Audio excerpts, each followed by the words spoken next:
The 13th Candle, Salem, Massachusetts, autumn of 1747. The wind came howling over Gallows Hill like a dying breath, sweeping through the crooked streets of Salem.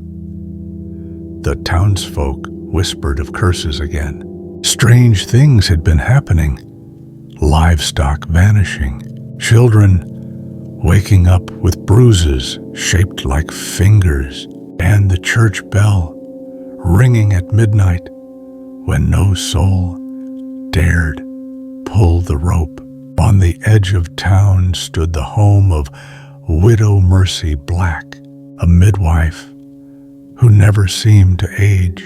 Her house, half buried in brambles, shuttered even at noon, was said to be built atop the bones of the accused, witches who'd never been hanged, their names too dangerous to speak aloud. 14-year-old Eliza Morgan didn't believe the old stories, not really. But when her sister Ruth vanished into the woods one fog-thick morning, leaving only a bloodied nightdress behind, Eliza turned to the legends for answers. The elders told her not to go. The woods past Proctor's Creek are cursed. Her mother sobbed, clutching her rosary until her palms bled. The 13th candle's been lit again. Eliza hadn't heard of it before. She learned quickly. Legend spoke of 13 witches who'd made a pact beneath the dying moon in 1692.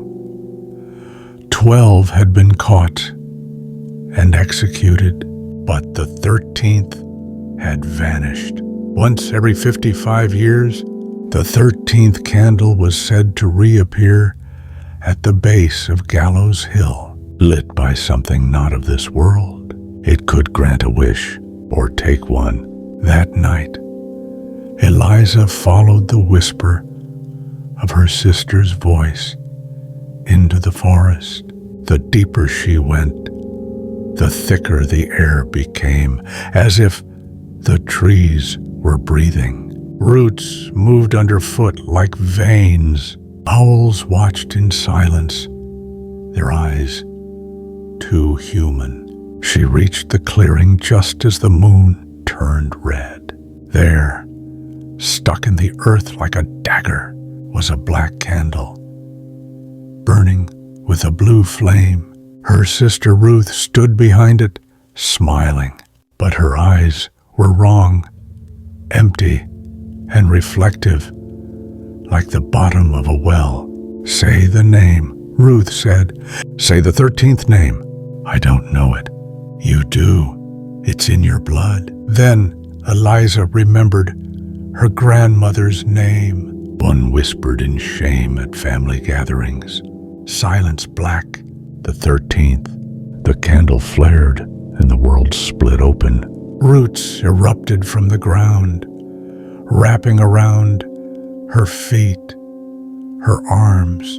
Ruth, or the thing wearing her skin, stepped back and began to chant.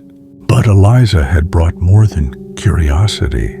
She struck a flint over her lantern, spilling oil across the cursed roots. Fire spread fast, licking the candle, consuming it in an explosion of sparks and screams. When dawn broke, the forest was quiet again. Ruth was gone, so was the house on the hill. And Eliza, she never spoke again. But every 55 years, someone swears they see her wandering near Gallows Hill, muttering a name no one dares to write down.